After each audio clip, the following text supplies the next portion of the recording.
તમારા મોબાઈલ કે ઇલેક્ટ્રોનિકનો સામાન નીકાળવાનો બી સમય ના મળે.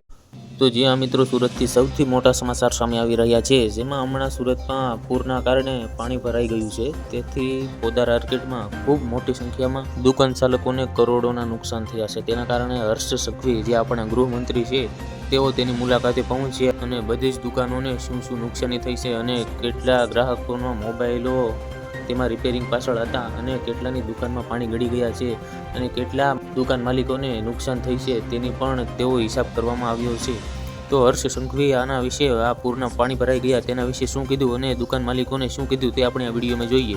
તમારા મોબાઈલ કે ઇલેક્ટ્રોનિકનો સામાન નીકાળવાનો બી સમય ના મળ્યો. મેં પોતે વિડીયો જોયેલો કે કઈ રીતે પાણી અંદર ઘૂસ્યું અને માત્ર 10-15 મિનિટમાં તો જાણે કે આખું પાણી ભરાઈ ગયું. એ પરિસ્થિતિ થતા મેં પોતે બી એ જે વિડીયો જોયો, વિડીયો જોઈને જ અંદાજો આવી જતો હતો કે કઈ પ્રકારની પરિસ્થિતિ થઈ શકી.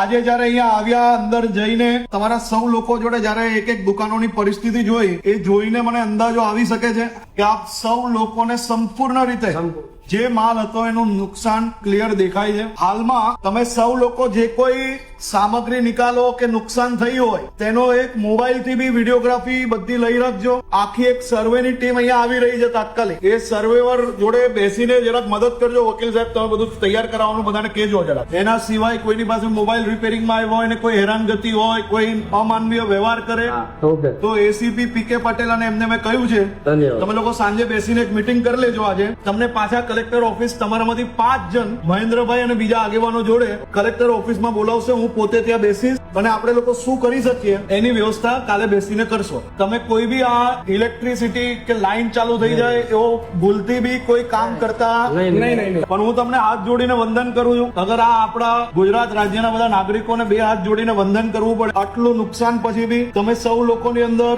જે કઈ બી હોય આત્મીયતા છે, એકબીજા જોડે ત્યાં તકલીફમાંથી બહાર નીકળવાની શક્તિ છે અને તમે સૌ લોકોએ એક વિષય મને સમજાવ્યો, પણ કોઈએ બી કોઈ બી પ્રકારની ખોટી વાત કે આક્રોશ નથી કાઢ્યો. તે બદલ બી આપણે સૌ લોકો સાથે મળીને શું કરી શકીએ એનો પ્રયાસ કરવાની જવાબદારી અમારી છે ને આપણે સૌ લોકો સાથે મળીને કંઈક કરશો. મુખ્યમંત્રી શ્રીએ બી આજે બેઠકમાં, આપણા કેન્દ્રીય મંત્રીને બધા જ બેઠા હતા, એમાં બી માત્ર ને માત્ર એક જ વિષય નક્કી થયું છે, નુકસાની શું છે, કેટલી છે, એકવાર અંદાજો આવે અને એના પરથી આપણે શું કરી શકીએ તે આગળનું પ્લાનિંગ કરી શકીએ. તે માટે આજે અહીંયા આવ્યા હતા. બધા થોડી હિંમત રાખીને સરકાર પાસેથી જે કઈ મદદ અપાવાશે એ અપાવવા માટે આખી ટીમ તમારી જોડે, અહીંયા સુરતની ટીમ જે કોઈ ચિંતા કરતા નહીં.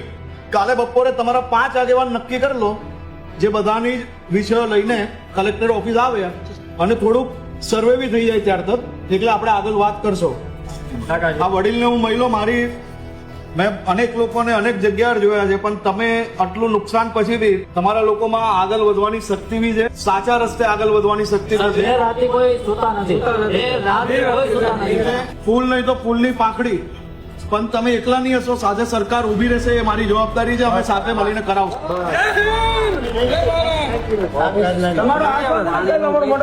અને કાલે તમને મળ્યા પછી જ હું ગાંધીનગર જઈશ.